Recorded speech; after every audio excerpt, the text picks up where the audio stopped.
तो स्टूडेंट्स अस्सलाम वालेकुम। तो स्टूडेंट्स ये रहा हमारा क्वेश्चन नंबर 16। सबसे पहले हम मतलब उसी तरह से हमने ये चेक करना कि ये फंक्शन हार्मोनिक है कि नहीं। तो सबसे पहले हम इसका निकालेंगे partial derivative according to are.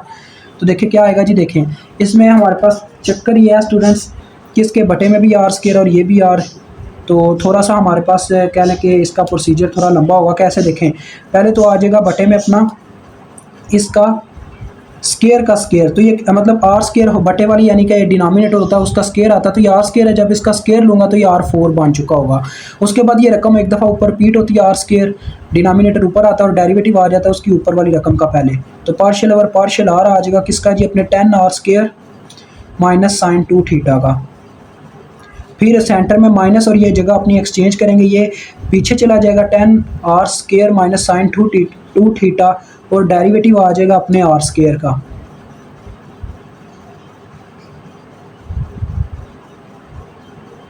ठीक है जी, ये आ गया। तो देखो ये मेरे पास क्या निकलेगा, पार्शियल यू और पार्शियल आर आ जाएगा मेरे पास। स्टूडेंट्स इसमें से आपको पता है सिर्फ अपने 10 आर स्केयर का ही आना है, इसका जीरो आ जाना, क्योंकि ये पार्शियल डेरिवेटिव है तो ये इसको कांस्टेंट समझेगा। इसका जीरो आ गया और इसके ऊपर अगर पावर रूल लगेगा तो देखें 2 आर आ जाएगा अपने आर स्केयर का। तो 2 आर जब 10 से मल्टीप्लाई होगा तो 20 आर बन चुका होगा। तो 20 आर को आर स्केयर से ज़रब दे के 20 आर क्यूब आ जाएगा।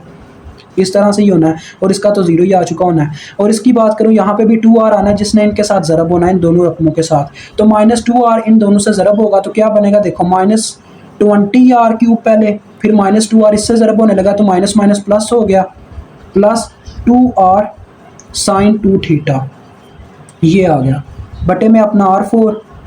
तो देखो क्या हो रहा है जी, ये दोनों कैंसिल और आंसर आ गया अपना 2।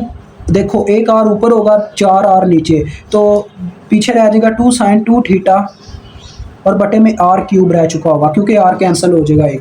अब देखें स्टूडेंट्स, अब हमने क्या मालूम करना है, इसका फिर से डेरिवेटिव लेना है ये अपने इसी चीज़ का। तो ये आ जाएगा देखो पार्शियल स्केयर यू और partial R square is equal to. अब क्या होगा जी, देखें फिर से उसी तरह से,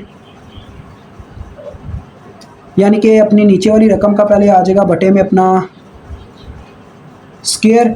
तो आर क्यूब का स्केयर क्या होता है, आर क्यूब का स्केयर होता है R6, 3 2 बार 6 होता है पावर का। तो फिर ये रिपीट होगा एक दफ़ा और डेरिवेटिव आएगा अपने इस टर्म का ऊपर वाली टर्म का। तो उसका तो जीरो ही आना, लिखने का वैसे फ़ायदा नहीं था, फिर भी आपके लिए लिख रहा हूँ। उसके बाद ये जो दोनों अपनी जगह एक्सचेंज करेंगे, 2 साइन 2 थीटा पीछे चला गया और डेरिवेटिव आ गया अपने आर क्यूब का। सॉरी ये आर क्यूब का डेरिवेटिव। ठीक है जी। तो देखें स्टूडेंट्स मेरे पास क्या आंसर आएगा, देखें ये ज़ीरो आ जाएगा क्योंकि थीटा है, इसमें कोई आर का जिक्र ही नहीं है तो ये टोटली ज़ीरो आ जाएगा। तो ये टोटली ज़ीरो होगी टर्म, टोटली ज़ीरो। और माइनस के बाद ये जो टर्म है आर क्यूब का क्या आ जाएगा, 3 आर स्केयर। 3 पहले पावर पीछे और आर की पावर में से एक माइनस, तो 3 आर स्केयर रह जाएगा। तो बटे में R6 ये आ जाएगा -3 आर स्केयर। 3 2 से मल्टीप्लाई होगा तो -6 आर स्केयर और R6। तो आर स्केयर के बटे में R6 रख के देखो क्या बनेगा, ये दोनों काट के बटे में 4 रह जाएगी, यानी कि आर स्केयर खत्म हो जाएगा। तो 3 2 बार 6 6 साइन 2 थीटा और बटे में रह चुका होगा अपना R4। ये स्टेप आपको समझ आने चाहिए, मैं डायरेक्ट ही कर रहा हूँ। अब हमें स्टूडेंट्स थीटा के लिहाज से इसको सॉल्व करना है। तो देखो फिर क्या होता है, अब जब थीटा के लिहाज से करेंगे तो पहले तो आ जाएगा partial U over partial theta. तो उस लिहाज से देखा जाए तो फिर से वही चक्कर होना है। तो यहाँ पे मैं आपको बताता हूँ क्या होगा जी। देखो स्टूडेंट्स हमारे पास यहाँ पे पार्शियल थीटा आएगा, ठीक है। ये ऊपर वाली टर्म ही मैं रिपीट कर रहा हूँ क्योंकि यही फॉर्म का दोबारा से होना है। तो देखो यहाँ पे पार्शियल थीटा आएगा, जहाँ पे अंदर साइन 2 थीटा उसका अब डेरिवेटिव लिया जाएगा क्योंकि ये तो ज़ीरो दे देगा। इस तरह से आएगा ना, देखो R square into R square into partial over partial theta into आ जाएगा अपना 10 R square minus sine 2 theta. ठीक है। तो इस लिहाज से क्या होगा जी, यानी यही टर्म नीचे लिखी जानी है। इस लिहाज से क्या होगा, आर स्केयर तो बाहर ही रहेगा और इसका जीरो आ चुका होगा और इसका क्या आएगा, पहले cos 2 थीटा आएगा क्योंकि साइन का होता है डेरिवेटिव cos। तो cos 2 थीटा और इसके एंगल का जब अलहदा से लिया जाएगा तो थीटा का डेरिवेटिव आ जाएगा 1 और 2 पीछे हट चुका होगा। तो इसका ओवरऑल जो डेरिवेटिव आएगा वो आएगा 2 cos 2 थीटा, बिल्कुल -2 cos 2 थीटा। तो ये बन जाएगा -2 आर स्केयर cos 2 थीटा। ठीक है, ये मेरे पास पहली टर्म में से निकलेगा -2 आर स्केयर cos 2 थीटा। और दूसरी रकम का वैसे ही मेरे पास जीरो आना, देखो इस तरह से होगा, यहाँ पे मतलब ये रकमें अपनी जगह एक्सचेंज कर चुकी होंगी, यहाँ पे थीटा होगा, थीटा आर स्क्वायर का जीरो आएगा, तो जीरो इससे मल्टीप्लाई होकर इस पूरी टर्म को जीरो कर देगा। अब देखें बटे में आया होगा हमारा R4 उस लिहाज से, तो यानी क्योंकि ये होता ना क्वोशंट रूल के मुताबिक बटे वाली रकम का स्क्वायर आता है, तो ये दोनों काट के यहाँ पे स्क्वायर छोड़ देंगे। अब फिर से जब इसका पार्शियल डेरिवेटिव लिया जाएगा, partial square u over partial theta square इस तरह से आ जाएगा। तो देखो इस दफ़ा क्या होगा, इस दफ़ा कुछ यूँ होगा कि ये वाली फॉर्म बनेगी हमारे पास, यहाँ बनानी क्या आपको करके दिखाता हूँ। देखो बटे में हमारे पास आ जाएगा r की पावर 4, क्योंकि स्क्वायर का स्क्वायर 4 होता है, और यहाँ पे ये रिपीट होगा एक दफ़ा r स्क्वायर, और उसके बाद ये जो -2 है इसको हम बाहर ही रखेंगे, ठीक है, और पार्शियल डेरिवेटिव आ जाएगा किसका, अपने cos 2 थीटा का। और दूसरी तरफ जो सेंटर में यानी माइनस आना है, और इन दोनों ने अपनी जगह एक्सचेंज करनी है, यानी कि cos 2 क्या नाम था, -2 cos 2 थीटा, ये पीछे आ जाएगा, और डेरिवेटिव आएगा अपने फिर से आर स्क्वायर का, जो कि आपको पता है ज़ीरो ही आना है, फिर भी मैंने आपके लिए एक दफ़ा स्टेप लिख ही दिया है।